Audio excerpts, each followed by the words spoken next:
Mesdames et messieurs, bonsoir, bienvenue pour cette nouvelle édition de Direct qui vous est présentée ce soir par moi-même Ashraf Massoud. Ce soir, on va consacrer notre émission sur les nouvelles locales et on commence avec une nouvelle très importante telle que le président Abdel Fattah el-Sisi qui a chargé ou bien plutôt rechargé Dr Moustapha Madbouli pour former un nouveau gouvernement après que le dernier gouvernement ait démissionné.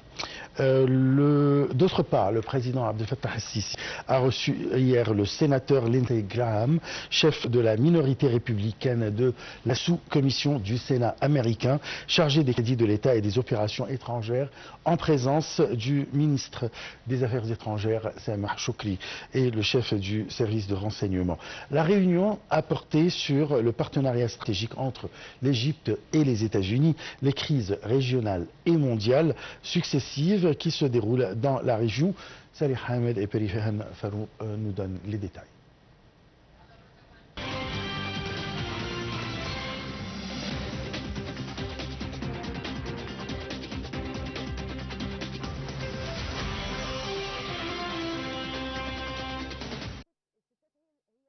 Le président Abdel Fattah el-Sisi a reçu dimanche le sénateur Lindsey Graham, chef de la minorité républicaine de la sous-commission du Sénat américain, chargé des crédits de l'État et des opérations étrangères, en présence du ministre des Affaires étrangères Sameh Shoukry et le chef du service de renseignement Abbas Kamel. Le porte-parole officiel de la présidence de la République a déclaré que le sénateur Graham avait salué lors de la rencontre le rôle central et fondamental de l'Égypte en soutenant la sécurité et la stabilité dans la région, ajoutant que le partenariat stratégique entre l'Égypte et les États-Unis, les crises régionales et mondiales successives avaient prouvé l'importance de poursuivre les efforts pour le renforcer, étant l'un des piliers les plus importants de la stabilité régionale. Le sénateur Graham a également mis l'accent sur les efforts et la médiation égyptiens pour contenir la situation dans la bande de Gaza, appréciant de même les charges que supporte l'Égypte pour l'accès de l'aide humanitaire. Le président el-Sisi a de son côté mis l'accent sur l'importance d'unir les efforts internationaux pour mettre fin à la guerre et empêcher l'expansion de ses répercussions humanitaires et sécuritaires, tout en avertissant du danger de la poursuite des opérations militaires israéliennes à Rafah, côté palestinien, et de l'aggravation de la catastrophe humanitaire dont souffre la population gazaoui, ainsi que de ses répercussions sur la sécurité régionale. Le président el-Sisi a également souligné la nécessité d'engagement sérieux de toutes les parties pour parvenir à un cessez-le-feu permettant de progresser vers la mise en œuvre de la solution à deux États, étant la meilleure voie pour garantir la justice et la sécurité durable dans la région.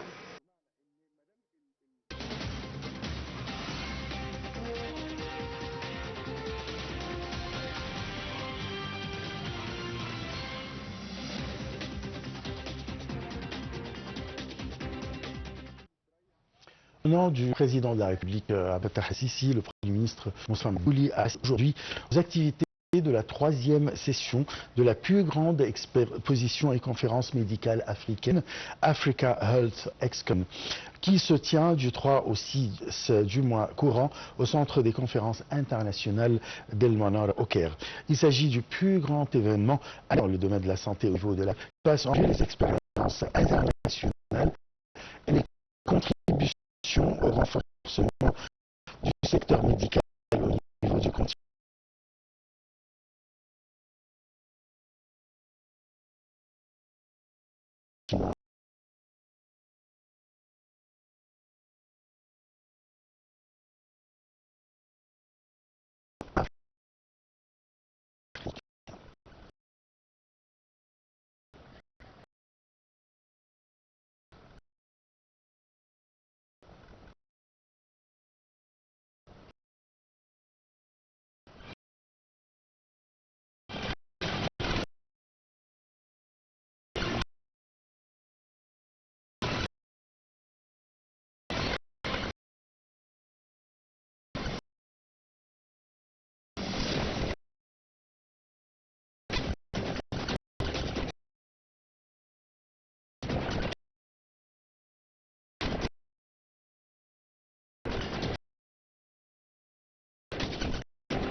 Le Premier ministre Dr Mostafa Madbouli a assisté aujourd'hui au nom du président Abdel Fattah el-Sisi aux activités de la 3e session de la plus grande exposition et conférence médicale africaine, Africa Health Excon, sous le slogan « Votre porte d'entrée vers l'innovation et le commerce », tenue du 3 au 6 du mois courant au centre des conférences internationales d'El Manara au Caire.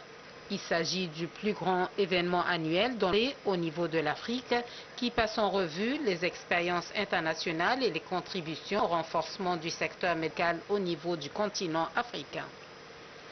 La conférence Africa Health Expo 2024, organisée par l'OIM pour les achats unifiés, l'approvisionnement et l'approvisionnement médicaux, la gestion des technologies médicales est une occasion en or pour les entreprises travaillant dans les services de soins de santé et de médecine d'explorer les possibilités d'investissement en Afrique, ce qui contribue à accélérer la croissance de ces industries à travers le continent. La conférence et l'exposition rassemblent tous les représentants du secteur médical et de la santé pour leur offrir une occasion exceptionnelle de se renseigner sur les derniers produits et services dans divers secteurs médicaux.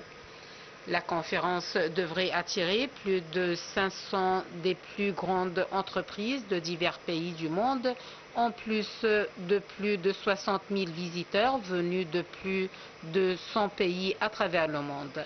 Les objectifs les plus importants de la conférence et l'exposition Africa Health Excon 2024 sont l'engagement en faveur du programme de l'Union africaine pour l'année 2063, en particulier son aspiration à une Afrique prospère basée sur la réalisation d'une croissance globale et d'un développement durable en prouvant la localisation des industries médicales, notamment les industries pharmaceutiques, et faire face aux défis auxquels est confronté le continent dans ce domaine. La conférence et l'exposition visent également à renforcer les échanges commerciaux entre les différents pays du continent, ce qui constitue un autre élément essentiel de l'agenda de l'Union africaine qui contribue au renforcement de l'économie médicale et à la promotion du développement durable à long terme. La conférence Africa Health Excon est une plateforme stratégique importante pour développer le secteur de la santé en Afrique et renforcer la coopération entre les différentes parties concernées afin d'atteindre les objectifs de développement durable, ce qui confirme le rôle pionnier de l'Égypte dans le domaine des soins médicaux et sa capacité à fournir des soins de santé de haut niveau, des services médicaux de qualité aux patients à travers toute l'Afrique. La conférence dépasse les frontières géographiques afin de combler le fossé en matière d'accès aux soins médicaux et de promouvoir une culture de la coopération et de l'innovation conformément à la vision et aux orientations de l'État égyptien visant à attirer les investissements étrangers pour contribuer au développement du secteur.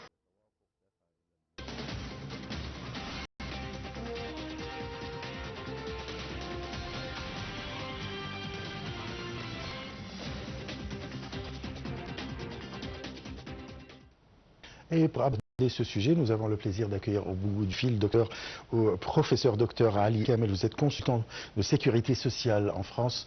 Bonsoir. Bonsoir, monsieur.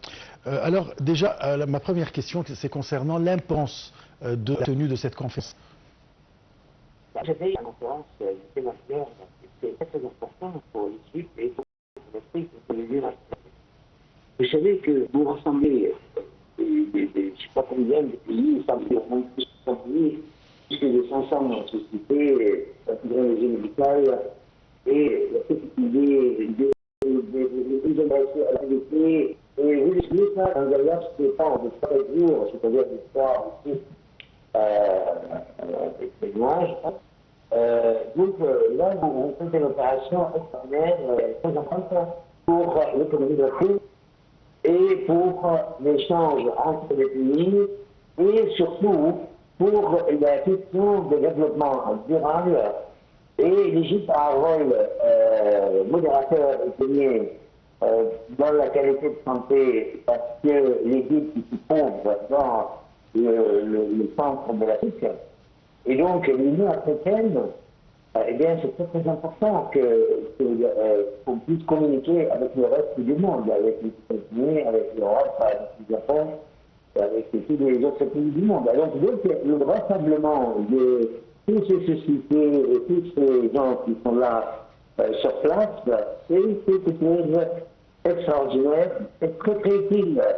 Je pense que la vision de M. le Premier ministre et le président de la République, elle est très importante parce qu'ils ont compris que ce genre d'exposition ou exposé ou congrès ou de symposium différents, ça va améliorer l'échange et l'investissement commercial et industriel et ça va aider pour nous en Égypte aussi pour ce qu'on appelle le projet de l'Égypte vis-à-vis de la sécurité sociale globale ou totale. Et l'Afrique, vous savez, progresse, mais il faut justement répéter ces genres de conférences, et ça, je crois que c'est la troisième édition. Et à travers ces genres de rencontres entre les responsables médicaux et les compagnies, la société pharmaceutique internationale et locale, on va donc faire en sorte qu'il y ait un échange très important entre les pays de l'Afrique. Et ça, c'est une partie essentielle de l'agenda de l'Union africaine. Et ça va renforcer, si vous voulez, l'économie médicale et le développement durable pour l'avenir. Comme vous le savez, il y a une stratégie assez importante pour évoluer et développer le secteur de santé en Afrique. Et l'Égypte joue un rôle clé depuis des décennies. Et nous avons des relations avec les différents pays d'Afrique. Je ne vais pas mentionner tous les pays africains, mais le président ici et M. Magbouli en Égypte, ils ont fait en sorte d'aider tous les secteurs, tous les pays de venir participer activement dans la protection sociale de haute qualité. Il faut aussi dire qu'il y a, ce congrès renforce l'échange entre les pays, la santé publique, et comme je vous l'ai déjà dit, le développement durable, et le problème de la régie de la santé est très important maintenant, parce qu'il y a pour les malades une question fondamentale, à savoir l'accès aux soins médicaux et l'investissement étranger. Et donc, passé par M. Magbouli, le Premier ministre, ça veut dire tous les secteurs, ou tous les ministères, ou toutes les sociétés qui ont relation avec le développement de la santé soient là. C'est pour ça que organiser un tel événement avec une question, c'est très très positif pour l'Égypte. Et heureusement, le président de la République égyptienne aime bien la communication et la métacommunication. Il aime bien faire des conférences, inviter les gens. Et d'ailleurs, les Africains aiment l'Égypte. Parce que l'Égypte a un rôle leader. Et ça arrange les sociétés japonaises, les sociétés américaines, les sociétés anglaises qui de la qualité des médicaments sur le marché. Vous savez, le clinique Pfizer aux États-Unis, au Japon et en Angleterre, les résultats arrivent souvent en Égypte puisque la plupart de nos sont francophones et anglophones, donc ils maîtrisent les deux côtés, anglo-saxons et francophones. Et donc, pour les autres, ça c'est une voie d'avenir. Et donc, je salue donc le ministre Magbouli de l'effort qu'il a effectué, M. Abdelrahman et l'organisme qui a organisé le congrès. En Égypte, c'est très connu, cet organisme qui s'occupe des achats de médicaments à large spectre dans toutes les institutions de la santé, du commissaire de la santé. Et donc, la troisième congrès là, avec le pôle et les investissements et renforcer et fortifier le secteur médical sur le niveau de l'Afrique est très important, et c'était les sociétés égyptiennes pour les achats uniques et l'administration de la technologie médicale qui a invité plus de 500 sociétés de tous les pays du monde. Oui. Et environ, on a entendu, environ 60 000 visiteurs de plus de 100 pays du monde, selon la presse locale et internationale. Donc, la plupart des journaux au niveau international, que ce soit dans les pays francophones ou anglophones, ont parlé de cet événement très important. Mais je pense que l'Égypte est maintenant très rapide vers le progrès médical, la qualité des soins en médecine générale, et on collabore avec l'UNESCO, avec Genève, avec les organismes de la santé. Et comme vous le savez, nous avons à Alexandrie quand même un bureau pour les organismes qui discutent en Europe, tout ça. Donc, si vous voulez, la question de la pharmaceutique et amener tous ces sociétés, disons, une société sociale importante, et faire le voyage vers l'Égypte et faire ce congrès, c'est un pas très effectif pour améliorer la santé, les communications, l'échange entre les partenaires. Et je crois que c'est un pont à travers l'Égypte. C'est-à-dire que l'Afrique, maintenant, quand les étrangers souhaitent diffuser ces médicaments, passant par l'Égypte, elle facilite, elle économise énormément d'argent. Vous savez, l'intérêt des gros pays et des personnalités de tous les pays du monde dans un laps de temps très court, 3 jours, c'est quand même une opération assez importante pour l'investissement de ces sociétés. Oui. Et donc, j'espère que la 4e édition aussi se passe en Égypte. Parce que pour nous, en Égypte, nous avons besoin, sans doute, parce que il y a une famille sacrée de la sécurité sociale en Égypte, la sécurité sociale, nous sommes en Égypte en train de de la santé dans toutes les grandes villes et dans toutes les villes d'Égypte d'ailleurs. Et donc, moi je pense que notre programme Naïve international qui élabore cet événement, bravo, c'est tout ça très bien. Et moi, je suis très ravi de pouvoir participer dans ce débat. Et je remercie les autorités égyptiennes et tous ceux qui aident dans le développement de cette rencontre internationale. Comme je vous l'ai déjà dit, toujours l'Égypte était modérateur au Moyen-Orient et en Afrique. Bien sûr. Et sans l'Égypte, c'était compliqué pour tout ce qui est de se rencontrer, d'échanger, de communiquer ensemble. Oui. Donc, en conclusion, comme on dit, la question de congrès, il a un intérêt certain pour l'investissement, pour l'échange commerciaux entre les différents pays du monde. Et pour l'Égypte, d'ailleurs, ça va être très très important dans le développement et à améliorer la qualité des santé et des soins, et aussi l'accès des soins. Parce que, comme vous le savez, il ne suffit pas d'avoir un accès aux soins, mais il faut aussi la continuité des soins. Et la continuité des soins aussi dépend des médicaments.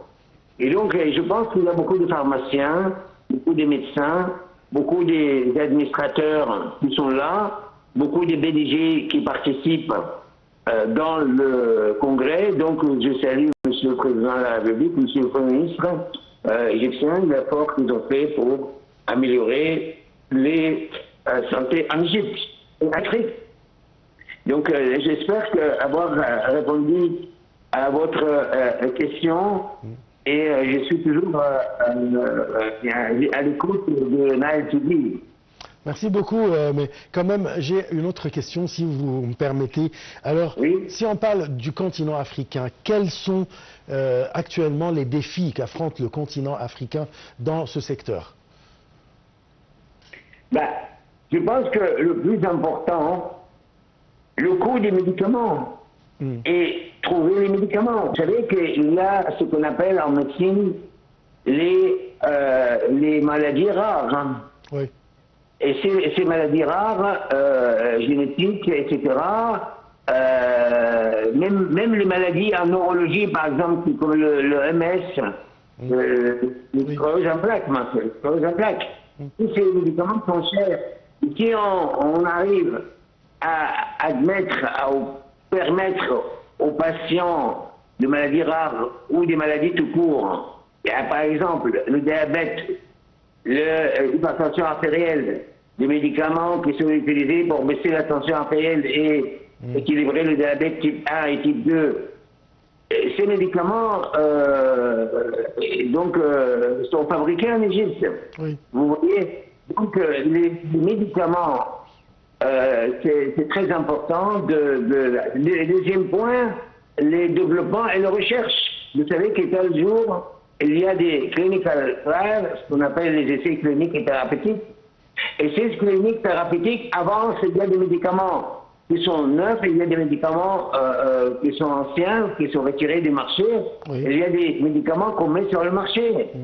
Donc, et puis il y a aussi, pour répondre bien à votre question, la technologie médicale. Vous savez, en ophtalmologie, par exemple, il y a en chirurgie, soit les chirurgies endoscopiques, soit il y a différents types de chirurgie urologique, etc. Il y a une avancée énorme dans la technologie médicale. D'accord? Donc, il y a les médicaments, il y a la technologie médicale, il y a les médicaments, l'accès aux soins. Vous savez, il y a des gens qui n'ont pas les moyens en Afrique d'avoir l'accès aux soins. Et ce congrès-là, il peut permettre à des différents pays africains d'avoir pas seulement l'accès aux soins, mais aussi la continuité des soins. Parce qu'il ne suffit pas qu'il y a un accès aux soins et il n'y a pas de continuité des soins. Donc, si vous voulez, l'investissement que fait l'Égypte et l'offre que fait l'Égypte pour l'Afrique, dans l'Union africaine, c'est offrir une palette, si vous voulez, de plusieurs prix. Et vous choisissez le prix qui correspond à l'état économique de votre pays en Afrique.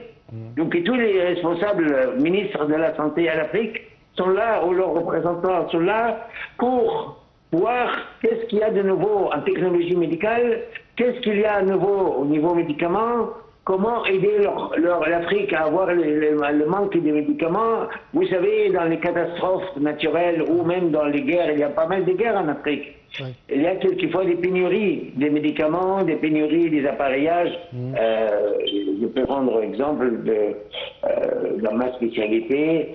Il y a des gens qui n'ont pas des matériels pour le diagnostic des médicaments neurologiques, des maladies neurologiques ou des maladies du cerveau.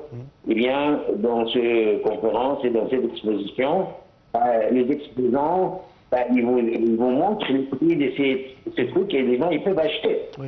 Et donc, nous, en Égypte, ici, c'est très important pour nous parce que nous pouvons être le centre de l'Afrique.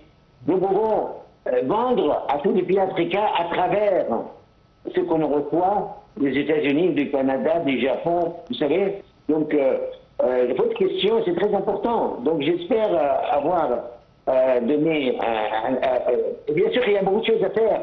Parce que, vous savez, 3-4 jours, du 3 au 6 juin, on va donc entendre les différentes conférences et on peut, après, faire une deuxième intervention à travers votre télé. Tout à fait, tout à fait. Pour nous dire de ce qui s'est passé dans les salles de conférences au Caire. Oui, bien sûr, tout à fait.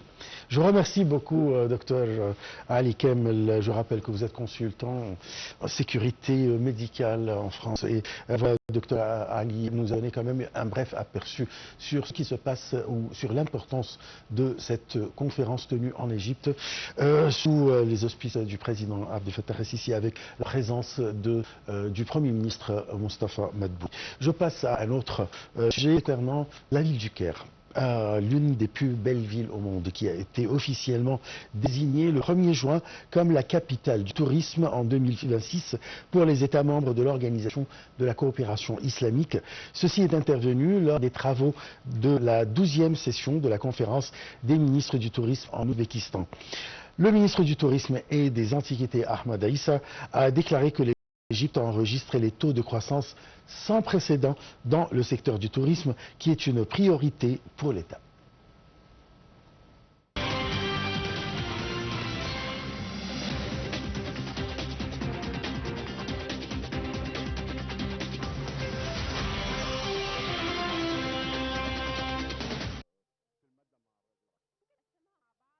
Au cours des 4 premiers mois de 2024, l'Égypte a accueilli environ 5 millions de touristes, le nombre le plus élevé depuis 2010, a déclaré le ministre du Tourisme et des Antiquités, Ahmad Aïssa, soulignant que l'Égypte a enregistré des chiffres records en 2023 en ce qui concerne le nombre de touristes, des nuitées touristiques et de revenus.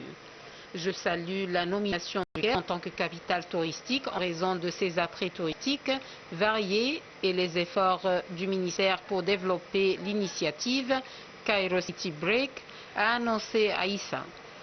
D'après lui, l'objectif de cette initiative est de positionner le Caire en tant que destination touristique à part entière, ce qui aura pour effet d'augmenter le nombre de séjours dans la ville, selon le ministre.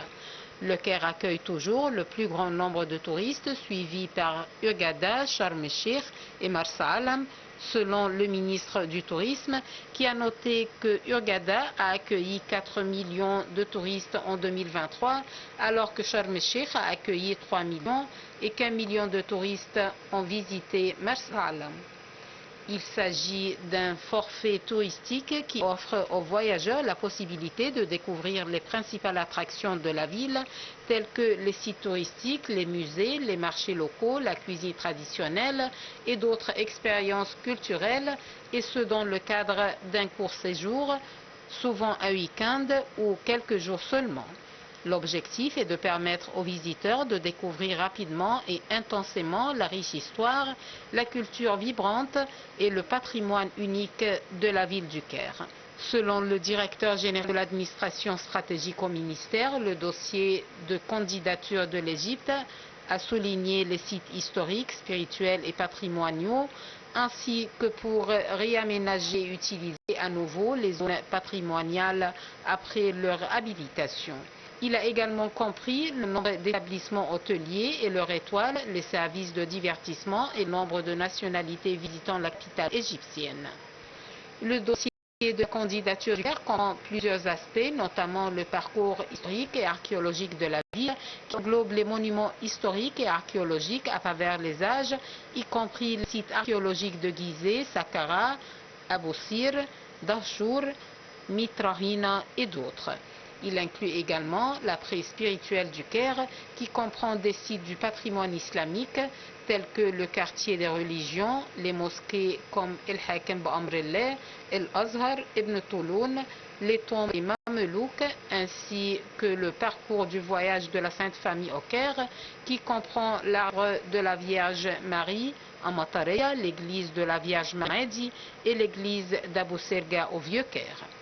Le dossier comprend de même la singularité culturelle de la ville, qui englobe le patrimoine culturel islamique dont la rue El Moez, El Gamaleya, El Azhar et El Ghoureya, ainsi que les centres de créativité dans le Caire historique, les musées et les palais, y compris le musée national de la civilisation égyptienne à Fostat, le grand musée égyptien, le musée copte et la citadelle de Saladin.